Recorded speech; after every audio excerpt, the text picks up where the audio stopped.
తెలియపరచుకున్నాం. ఈ సమయంలో కొద్దిసేపు నాకు ఇవ్వబడిన వాక్యం విషయంలో నుంచి దేవుని యొక్క వాక్యం ధ్యానం చేసుకుందాము. పేతురు రాసినటువంటి 2వ పత్రిక 3వ అధ్యాయము 3వ వచనం కానీ చదువుకుంటూ కొన్ని విషయాలు మనం ఆలోచించేద్దామండి.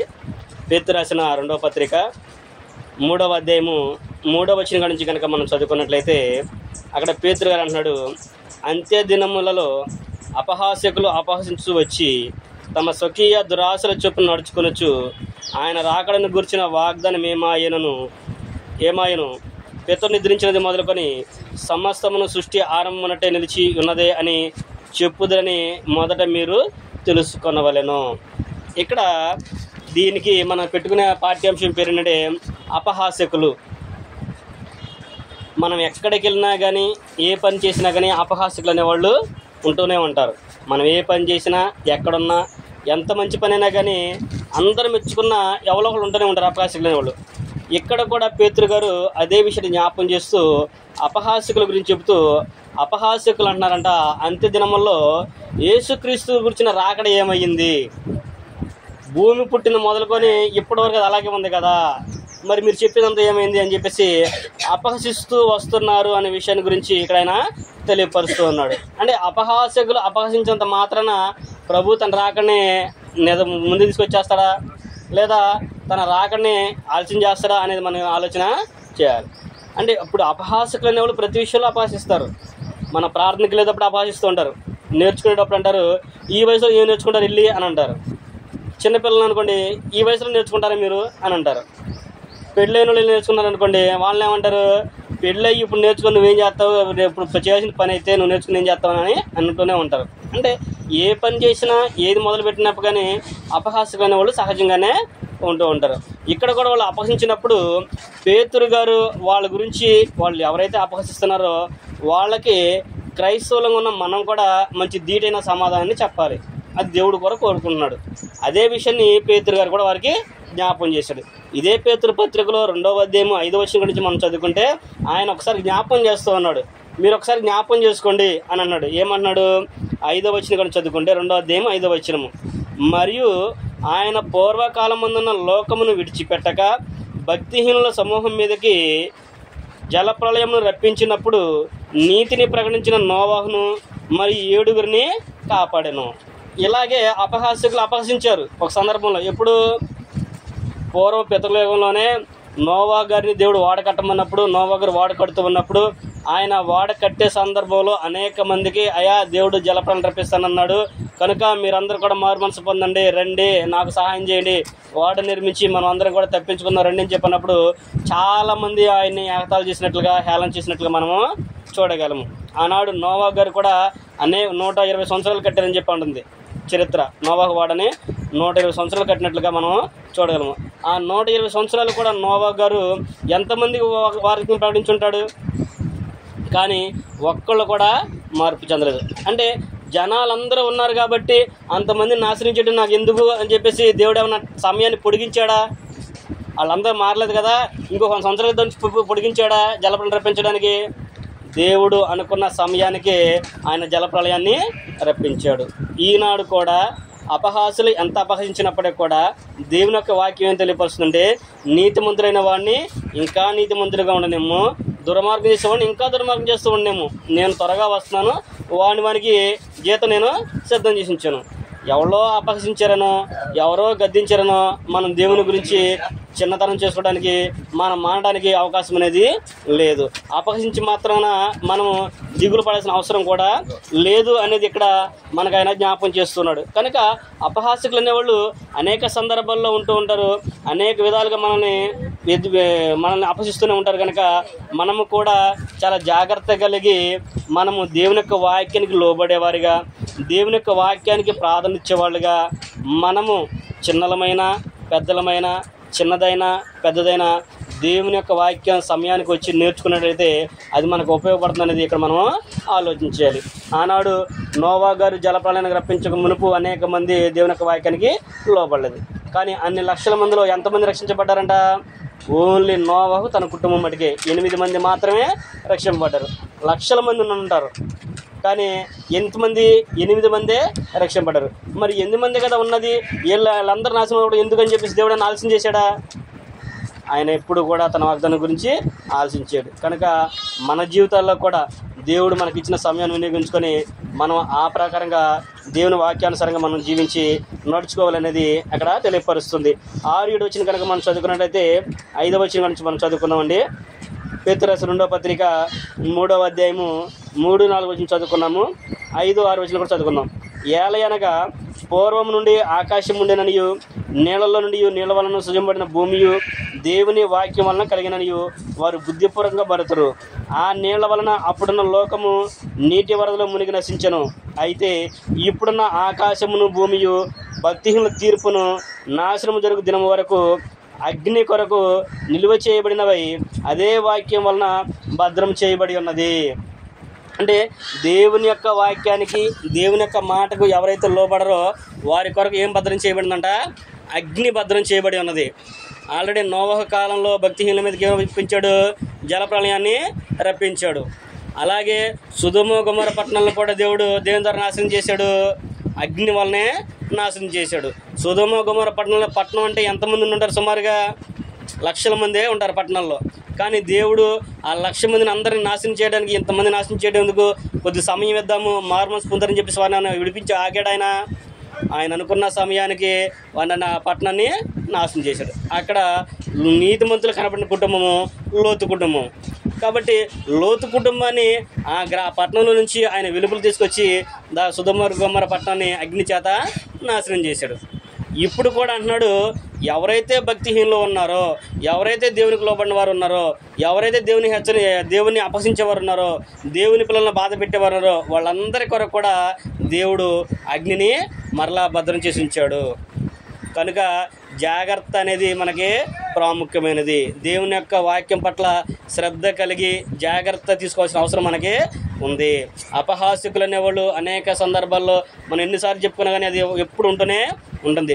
నువ్వెంత మంచివాడివైనావు, నువ్వెంత మంచి పని అయినా చెయ్యి, కానీ ఎవరో ఒకళ్ళు మనల్ని వేలెత్తి చూపిస్తూనే ఉంటారు. అంత మాత్రాన మనం వెనకడిగాల్సిన అవసరము లేదు.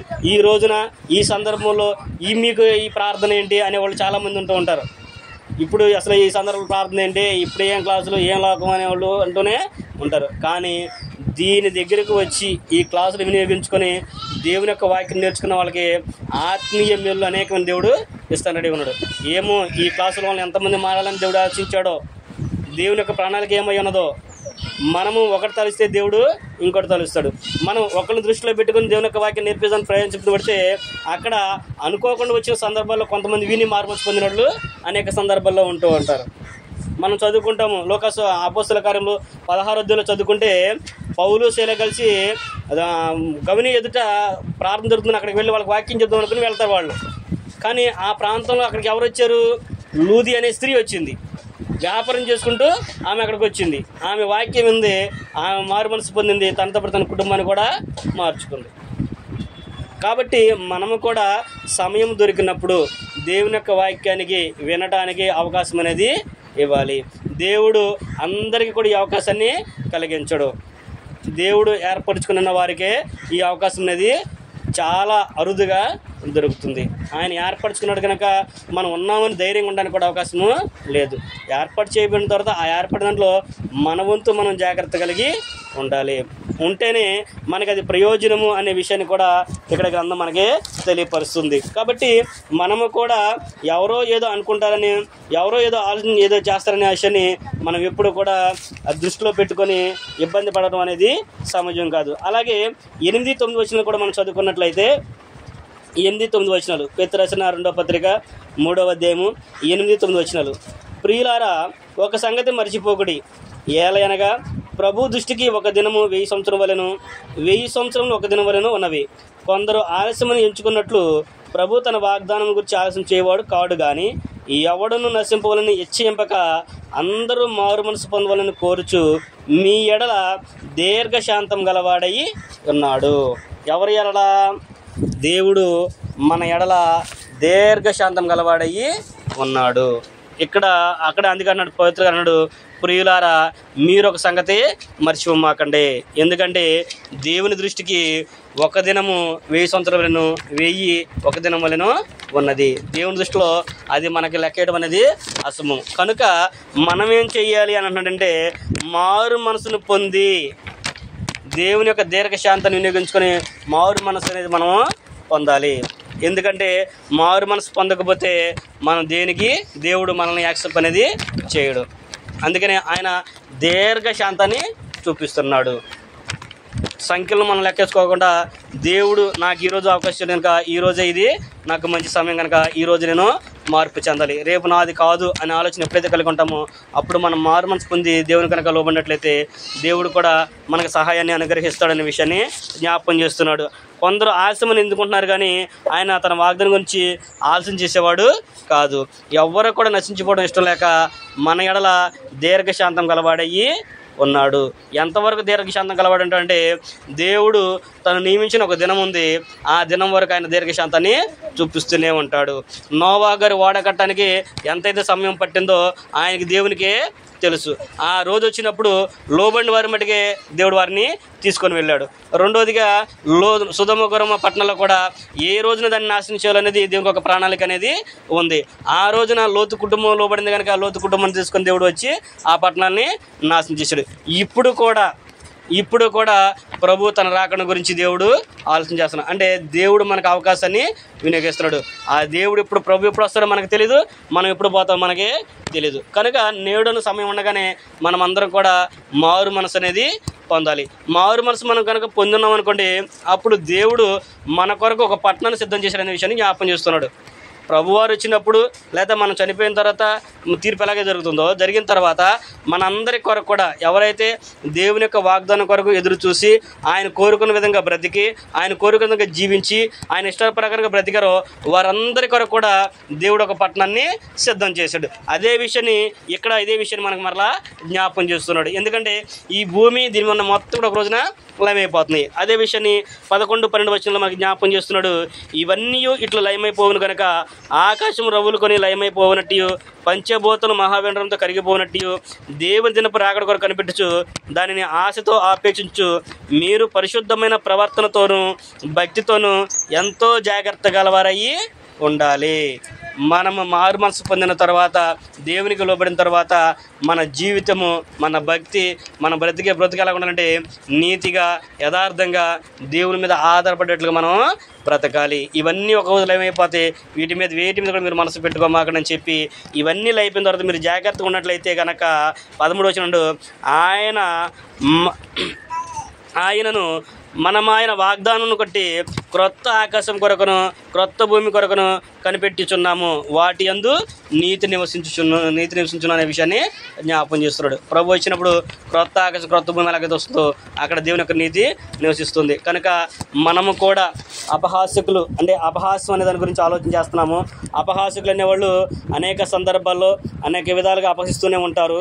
కానీ వారి యొక్క అపహాస్యాన్ని వాళ్ళు చెప్పే మాటలు మనం లక్ష్య పెట్టుకోకుండా మనము ఎంత మటుకి మన యథార్థతను బట్టి మన నీతిని బట్టి దేవుని యొక్క వాక్యానికి లోబడి దేవుని యొక్క మాటలను బట్టి మనము జీవించాలి. ఎందుకంటే ప్రభు తన వాగ్దానం గురించి ఆలోచన చేసేవాడు కాదు.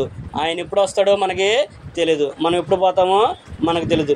మనకి ఇవ్వబడిన సమయంలోనే మనకి ఇవ్వబడిన దినంలోనే మనం ఏంటంటే దేవుని వరకు జాగ్రత్తగా బ్రతకాలి. దీని గురించి ఆయన అంటాడు 1 పేతురు 2వ అధ్యాయము 10-11 వచనంలో జీవమును ప్రేమించి మంచి దినం చొరగూడువాడు ఏం చేయాలంట, చెడ్డవారిని పలకుండా తన నాలుకను కపటపు మాటలు చెప్పకుండా తన పెదవులను కాచుకొనవలెను. అతడు కీడు నుండి తొలగించి మేలు చేయవలెను, సమాధానం ఎదిగి వెంటాడవలెను. ప్రభు కనులు నీతిమంతుల మీదను ఆయన చెవులు వారి ప్రార్థనల వైపు ఉన్నవి కనుక ప్రభు ముఖము కీడు చేయవారికి విరోధముగా ఉన్నది. మనం కీడు చేసేవారిగా ఉంటే ప్రభు మనకి దూరంగా ఉంటాడు. మనం ఏంటంటే మేలు చేయాలి, సమాధానం ఇంటికి ఎదకి వెంటాడాలి, నీతిగా మనము బ్రతకాలి. అలా బ్రతికినట్లయితే ఆయన చెవులు నీతిమంతుల ప్రార్థనల మీదే ఉన్నది, ఆయన కన్నులు కూడా నీతిమంతుల వైపే ఉంటుంది. కనుక మనం నీతిమంతులుగా జీవించి దేవుని యందు యథార్థంగా బ్రతుకుతూ ఎదుటివారికి మాదిరికరంగా జీవిస్తూ అనేకులను ప్రభుత్వ త్రిపుట్లో మన వంతు పని మనము చేయాలి. ఇతరులకు ఆటంకకరంగా మనము ఉండకూడదు. మూడోదిగా అపహాస్యం అనేది చేయకూడదు. అపహాస్యకులు అనే వాళ్ళు ఉంటూ ఉంటారు, కానీ మనం అపహాస్యకులుగా ఉండకూడదు. మనం అపహాస్యం చేయకూడదు, ఇతరులకు అపహాస్యంగా మనము ఉండకూడదు అనే విషయాన్ని ప్రేమతో మీకు తెలియపరుస్తూ నాకు నేను తెలియపరచుకుంటూ ఈ మాటలందరితో ముగిస్తున్నాను. అవకాశం ఇచ్చిన సహోదరులకని ఓపుతని మీ అందరూ కూడా ప్రభు నామమున వందనాలు. అందరికీ వందనాలు.